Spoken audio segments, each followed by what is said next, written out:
Hi అండి అందరికీ welcome to రిద్విత మేకల. ఈరోజు వీడియో వచ్చేసి ఇడ్లీ కాంబినేషన్లో బీరకాయ పచ్చడి. ఈ పచ్చడి వేడి వేడి రైస్లో కూడా సూపర్గా ఉంటుంది.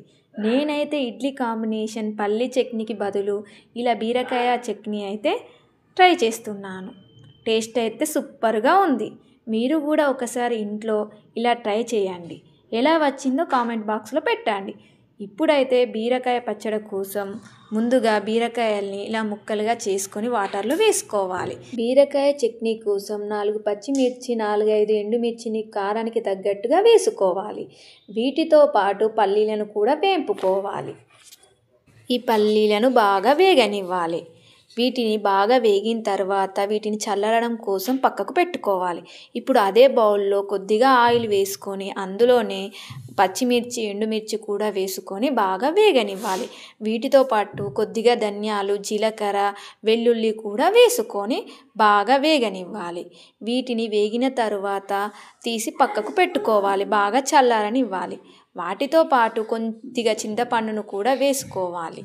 చింతపండు అయితే ఇష్టం ఉన్న వాళ్ళు వేసుకొని, ఇష్టం లేకపోతే స్కిప్ చేయవచ్చు. ఇప్పుడు అదే ఆయిల్లో మనం ముందుగా కోసి పెట్టుకున్న బీరకాయ ముక్కల్ని కూడా వేసుకోవాలి. వీటిని కూడా మూత పెట్టి బాగా వేగనివ్వాలి. ఇందులోకి కొద్దిగా పసుపును కూడా యాడ్ చేసుకోవాలి.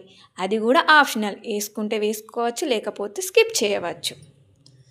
ఈ బీరకాయ పచ్చడి అయితే లేతగా ఉండాలి. ఒక్కొక్క బీరకాయ టేస్ట్ కూడా చూసి చేసుకోవాలి. ఎందుకంటే చేదు బీరకాయలు కూడా ఉంటాయి, అప్పుడు టేస్ట్ బాగుండదు. మనకు టేస్ట్కు తగ్గట్టుగా అన్నీ వేసుకోవాలి. ఇప్పుడు బాగా పల్లీలు, ఎండుమిర్చి, పచ్చిమిర్చి, చింతపండు చల్లారిన తర్వాత మిక్సీ జార్లోకి వేసుకోవాలి. ఆప్షనల్, లేకపోతే రోల్ ఉంటే రోల్లో వేసుకుంటే టేస్ట్ అయితే సూపర్గా ఉంటుంది. మా దగ్గర మేము క్వార్టర్స్ కాబట్టి, మా ఇంట్లో లేదు కాబట్టి నేనైతే మిక్సీ జార్లోకి వేసుకున్నాను. ఇప్పుడు ఇది మిక్సీ ఇలా చూపించిన విధంగా పట్టుకున్న తర్వాత బీరకాయ ముక్కలు కూడా బాగా ఉడికాయి. చూడండి, చూపిస్తున్నాను. ఇవి కూడా తీసి పక్కకు పెట్టుకోవాలి. పెట్టుకున్న తర్వాత చల్లారిన తర్వాత ఈ బీరకాయ ముక్కలు చల్లారిన తర్వాత మనం ముందుగా పట్టుకున్న ఎండుమిర్చి, పచ్చిమిర్చి పట్టుకున్న అందులోకి యాడ్ చేసుకోవాలి. వీటిని కూడా బాగా నలగనివ్వాలి. వీటితో పాటు కొద్దిగా కొత్తిమీరాకు కూడా వేసుకోవాలి. కొత్తిమీరాకుతో టేస్ట్ అయితే బాగుంటుంది. చూడండి, బీరకాయ చట్నీ అయితే రెడీ అయిపోయింది. ఈ చట్నీ వేడి వేడి రైస్లోకి కూడా సూపర్గా ఉంటుంది.